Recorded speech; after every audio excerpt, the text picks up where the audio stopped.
Musa bertemu jodoh di kota Madian.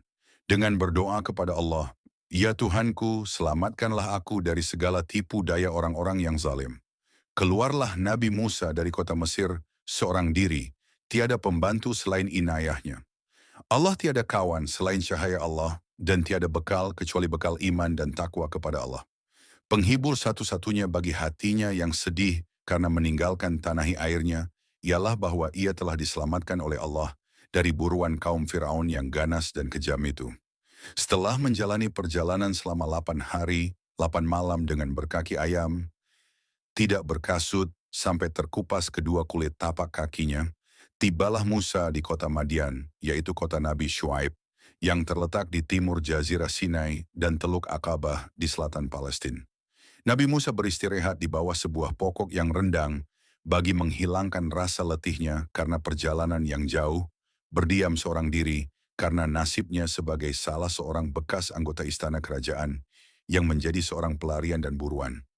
Ia tidak tahu kemana ia harus pergi dan kepada siapa ia harus bertamu di tempat di mana ia tidak mengenal dan dikenal orang tiada sahabat dan saudara. Dalam keadaan demikian, terlihatlah olehnya sekumpulan penggembala berdesak-desak mengelilingi sebuah sumber air bagi memberi minum ternakannya masing-masing. Sedang tidak jauh dari tempat sumber air itu berdiri, dua orang gadis yang menantikan giliran untuk memberi minuman kepada ternakannya. Jika para penggembala lelaki itu sudah selesai dengan tugasnya. Musa merasa kasihan melihat kepada dua orang gadis itu yang sedang menanti lalu dihampirinya dan ditanya, "Gerangan apakah yang kamu tunggu di sini?" Kedua gadis itu menjawab, "Kami hendak mengambil air dan memberi minum ternakan kami, namun kami tidak dapat berdesak dengan lelaki yang masih berada di situ. Kami menunggu sehingga mereka selesai memberi minum ternakan mereka. Kami harus lakukan sendiri pekerjaan ini karena ayah kami sudah lanjut usianya dan tidak dapat berdiri, jangan lagi datang kemari." Lalu tanpa mengucapkan sepatah kata dua pun, diambilkannyalah timba kedua gadis itu oleh Musa, dan sejurus kemudian dikembalikannya kepada MRK. Setelah terisi air penuh, sedang sekeliling sumber air itu masih padat dikeliling para pengembala. Setibanya kedua gadis itu di rumah, berceritalah keduanya kepada ayah mereka tentang pengalamannya dengan Nabi Musa, yang karena pertolongannya yang tidak diminta, itu mereka dapat lebih cepat kembali ke rumah daripada biasa.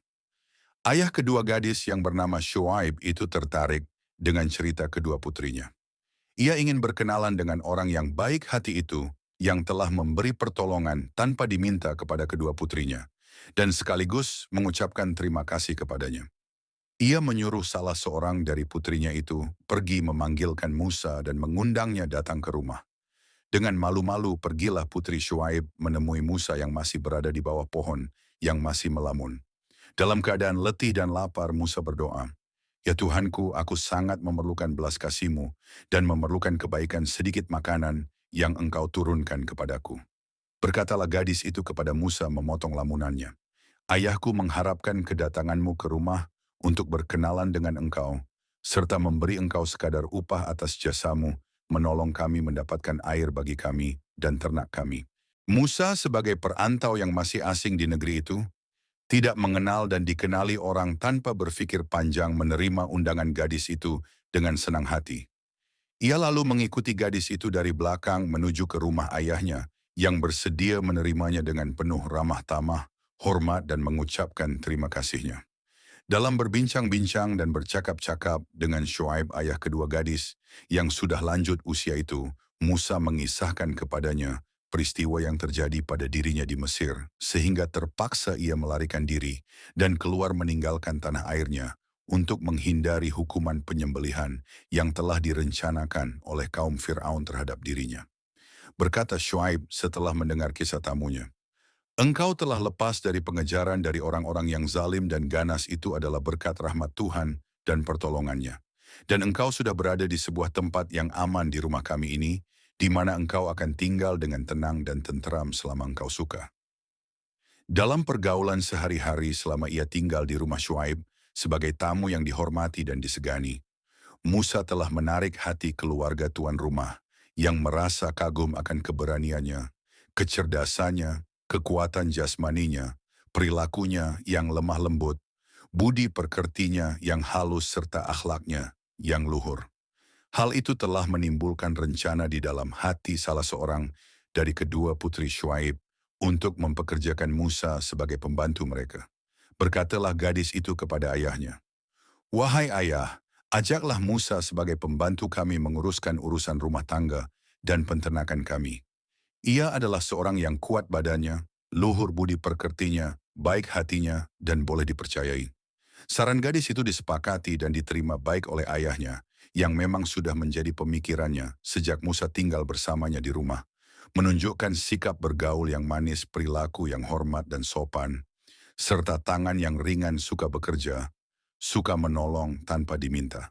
Diajaklah Musa berunding oleh Syuaib dan berkatalah kepadanya, "Wahai Musa, tertarik oleh sikapmu yang manis dan cara pergaulanmu yang sopan serta akhlak, dan budi pekertimu yang luhur, selama engkau berada di rumah ini, dan mengingat akan usiaku yang makin hari makin lanjut, maka aku ingin sekali mengambilmu sebagai menantu, mengawinkan engkau dengan salah seorang dari kedua gadisku ini.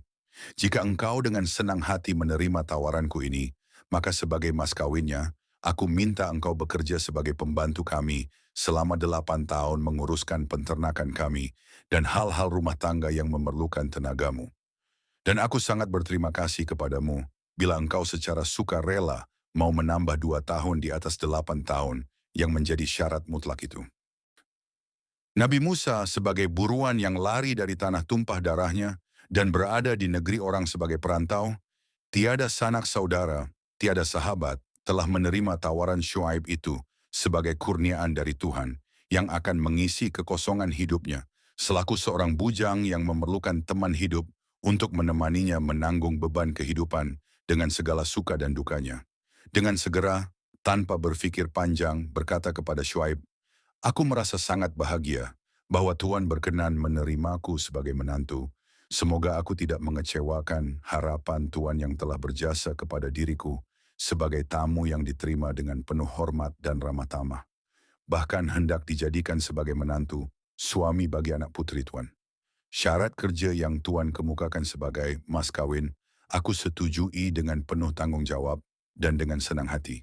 Setelah masa 8 tahun bekerja sebagai pembantu Syuaib, ditambah 2 tahun dengan sukarela oleh Musa, dikawinkanlah ia dengan putrinya yang bernama Syafura. Dan sebagai hadiah perkawinan, diberilah pasangan pengantin baru itu oleh Syuaib beberapa ekor kambing untuk dijadikan modal pertama bagi hidupnya yang baru sebagai suami istri.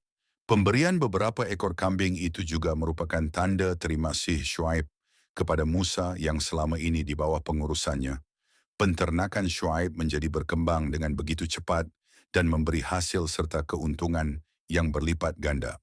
Musa alaihi salam pulang ke Mesir dan menerima wahyu. 10 tahun lebih Musa meninggalkan Mesir tanah airnya, sejak ia melarikan diri dari buruan kaum Firaun. Suatu waktu yang cukup lama bagi seseorang dapat bertahan menyimpan rasa rindunya kepada tanah air, tempat tumpah darahnya, walaupun ia tidak pernah merasakan kebahagiaan hidup di dalam tanah airnya sendiri. Apalagi seorang seperti Musa yang mempunyai kenang-kenangan hidup yang menarik dan indah selama ia berada di tanah airnya sendiri, selaku seorang dari keluarga kerajaan yang megah dan mewah. Maka wajarlah bila ia merindukan Mesir tanah tumpah darahnya dan ingin pulang kembali setelah ia beristrikan Syafura putri Syuaib. Bergegaslah Musa berserta istrinya mengemas barang dan menyediakan kendaraan, lalu meminta diri dari orang tuanya, dan bertolaklah menuju ke selatan, menghindari jalan umum, supaya tidak diketahui oleh orang-orang Firaun yang masih mencarinya. Setibanya di Thursina, tersesatlah Musa kehilangan pedoman, dan bingung manakah yang harus ia tempuh. Dalam keadaan demikian terlihatlah oleh dia sinar api yang nyala-nyala di atas lereng sebuah bukit. Ia berhenti lalu lari ke jurusan api itu, seraya berkata kepada istrinya, "Tinggallah kamu di sini menantiku. Aku pergi melihat api yang menyala di atas bukit itu, dan segera aku kembali. Mudah-mudahan aku dapat membawa satu berita kepadamu dari tempat api itu, atau setidaknya membawa sesuluh api untuk menghangatkan badanmu yang sedang menggigil kedinginan." Tatkala Musa sampai ke tempat api itu terdengar oleh dia seruan kepadanya. Seruan yang didengar oleh Musa itu ialah, "Wahai Musa, aku ini adalah Tuhanmu. maka tanggalkanlah kedua terompahmu. Sesungguhnya kamu berada di lembah yang suci yaitu Thua, dan aku telah memilih kamu, maka dengarkanlah apa yang akan diwahyukan kepadamu. Sesungguhnya aku ini adalah Allah, tiada Tuhan selain aku. Maka sembahlah aku dan dirikanlah solat untuk mengingat akan aku.